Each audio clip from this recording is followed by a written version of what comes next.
Isang mapagpalang araw po sa ating lahat. Welcome to my YouTube channel. This is DJ Master. Merry Christmas nga po pala sa lahat. In advance po. Mamaya. Pasko na no? Ang ating pag-uusapan natin o gagawin natin sa episode ito, yung itong isa sa mga usapin, itong mga nakaraan masyadong naging viral, na kung totoo ba na mapagkakasya mo yung 500 pesos sa Noche Buena. Tayo real talk lang tayo dito, wala tayong walang personalan na kanya-kanyang opinion. Pero ito sa akin, mismong first hand information ako mismo dahil namamalengke ako, kasama ko misis ko. O, papakita ko sa inyo kung ano yung mga, ito yung ihahanda namin Ito, papakita ko sa inyo mga DJ. Kasi ang tanong, yung sa 500 ba, anong klaseng Noche Buena, ano yung quality? Siyempre, katulad kami apat, maghahanda ka na rin. Siyempre, masisiyahan naman yung pamilya ko, yung dalawa kong anak at saka yung misis ko. So, ito yung aming ihahanda sa Noche Buena mamaya. Okay, ito mga ka-DJ, real talk tayo. Ito pa lang liempo na nabili namin ito Siyempre, para hindi mabitin yung aking mga anak, alam niyo, ayaw namin ginugutom yan. Ito pa lang mga ka-DJ, 600 plus na yan. 600 something. Liempo pa lang yan. Gagawin ko litsong kawali. Siyempre, kailangan din ng mantika niyan. Hindi ka naman makakapaglitsong kawali kung wala kang mantika. Sasabihin nyo, kailangan nyo medyo lubog sa mantika. Nasa 100 something to. Magkano na yun? 700 na. Tapos, eto, buti na lang. Magkakarbonara ako mga ka-DJ. Ito yung natanggap namin papaskong handog kay Mayor dito sa aming sa Pasig. Hindi ko na binili yan. Huwag na natin i-count yan. Ito, bumili ako. Yung sahog ko na bacon. Prinito ko ng ganyan. Tsaka ham. Hihiwain ko ng mga maliliit yan. Magkano na yan? Kailangan mo ng all-purpose cream. Maliit lang. Gatas na malabnaw. Magkano na? Keso. Kailangan, siyempre, para masarap. Margarine. Butter pala, sorry. Sibuyas. Bawang. Nor cube.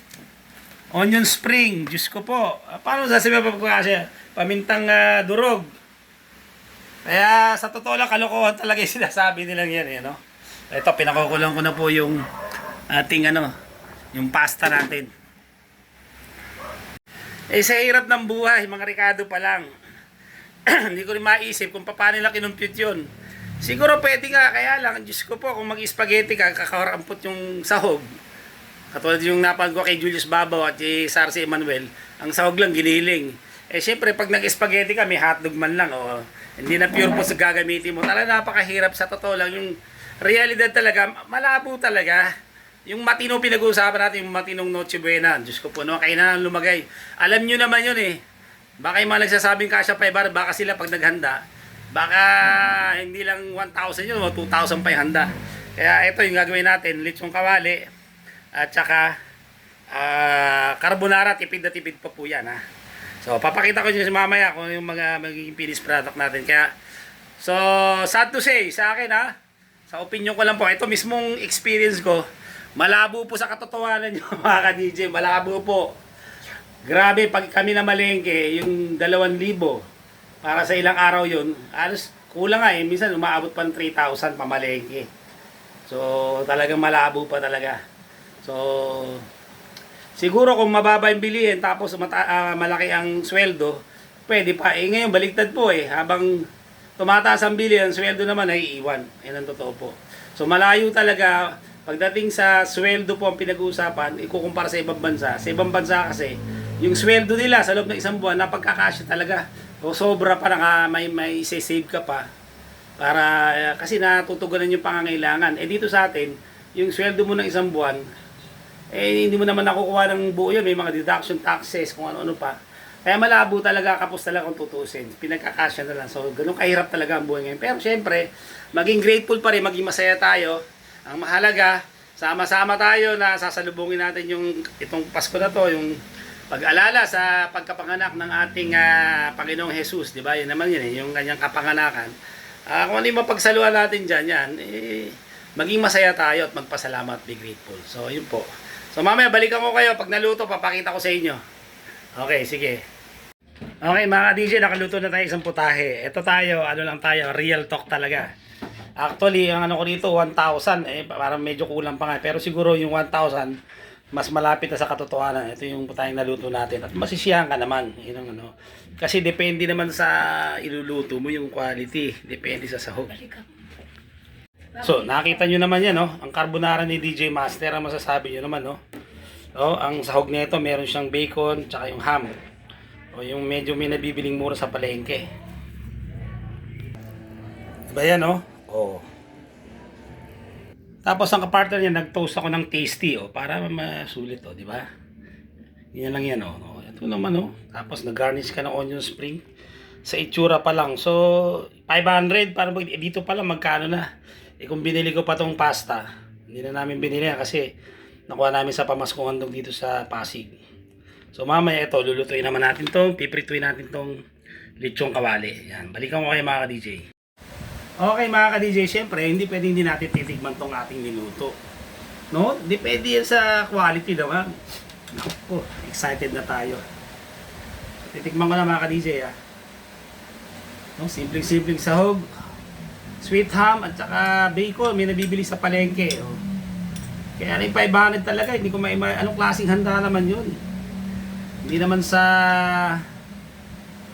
nangmamali tayo. Siyempre kung pakakainin natin yung pamilya natin, ano naman natin, masisiyan yung may quality. Diba? So ito, para po sa inyo, unang subo. Walang halong ano to, walang halong bekos-bekos, totoo to ha. Talagang review natin, tingnan natin.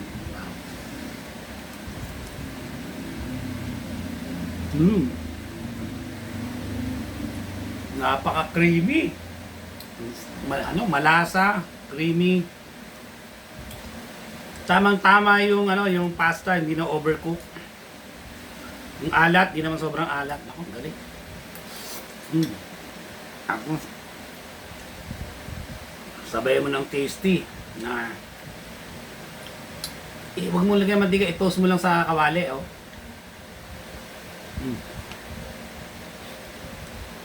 Naku, para kung kumain sa Greenwich nito.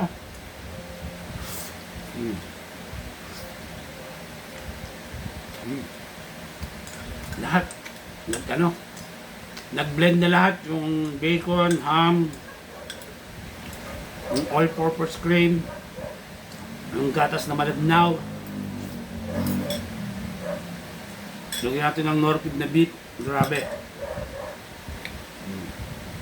Ikaw na, kaya kung 500, masisiyahan ka ba nun? Spaghetti lang mabibili, tapos konting sahog, kulang, masarap magluto. Kahit di naman mga mamahaling sahog, basta kompleto.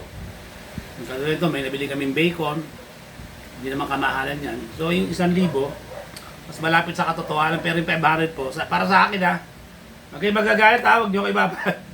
Pwede mo kayo mag-comment, open tayo, basta alam personalan to. Talagang malabo sa katotohanan. Sa mahal ng bili, Ricardo, sibuyas, bawang, ako lahat. Grabe. Maniwala kay mga gulay. So, approve to.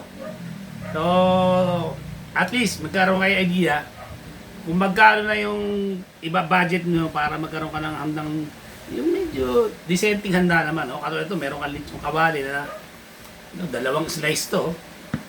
Ito natin. Tapos meron kang carbonara na sosyal. Hindi siya common na lagi spaghetti. So, approve.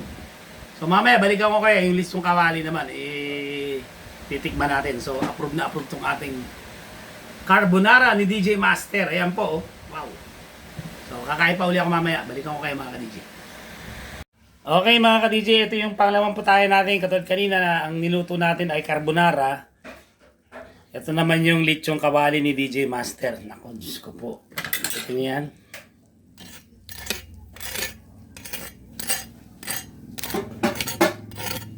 Oh. Ganyan kalutong. Okay, titikman na natin ito mga ka-DJ. Excited na tayo.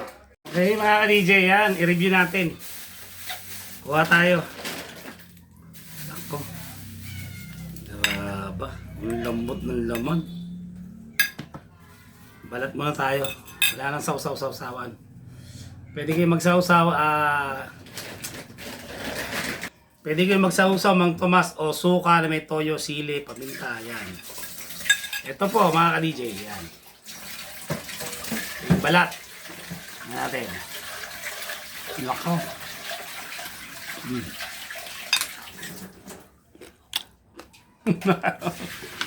Ano po kasarap. Ngayon naman. Sarang lechon talaga. Yan naman mga ka-DJ. Po. Sana yung padalo. Ang lambot naman. Kaya yung sinasabi na 500 pang Noche Buena, medyo malayo talaga sa katotohanan. Hindi kakasya kung pagkakasya kaya anong klaseng handa naman yun. Masisiya ka ba? Ito, mga 1,000. Ito siguro. Actually, lampas pa 1,000 to kasi yung lechong kawali, 600 plus na. Eh yung mga Ricardo pa. Yung all-purpose cream. Tapos yung bacon kanina pala, sabi ng misis ko, 100 plus. Yung sweet ham. Yung all-purpose cream. Yung gatas na malabnaw. Yung keso. Sibuyas o mantika. O 1,000 siguro mas malapit sa katotohanan. So yun po. At least nagkaroon kayo ng idea. So ito na aming pagsasaluan ngayon sa aming Noche Buena, yung carbonara kanina at saka to. Itong lechong kawali ni DJ Master na napakalutong at napakasarap. Isa pa mga ka-DJ, yan pa. Nako. Palalong palalo. Ayun po mga ka-DJ, sana pa inagusto nagkaroon kayo ng idea kung sa makakarating ang 1,000 nyo. So Merry Christmas sa inyong lahat. Ingat po kayo, keep safe. At advance Happy New Year to everyone, to all my subscribers. As of now, meron tayo 5,800 something pa. Lalo lumalaki ating family at maraming nanood ng vlog ko kay Jake at saka kay Auntie Jojo. Maraming salamat sa inyo sa mga comments nyo. At umasa kayo na pagbubutihin pa natin mga susunod na vlogs. So pansamantala nagpapaalam po si DJ Master nagsasabing, laban lang! God bless you all! See you on my next vlog. Bye!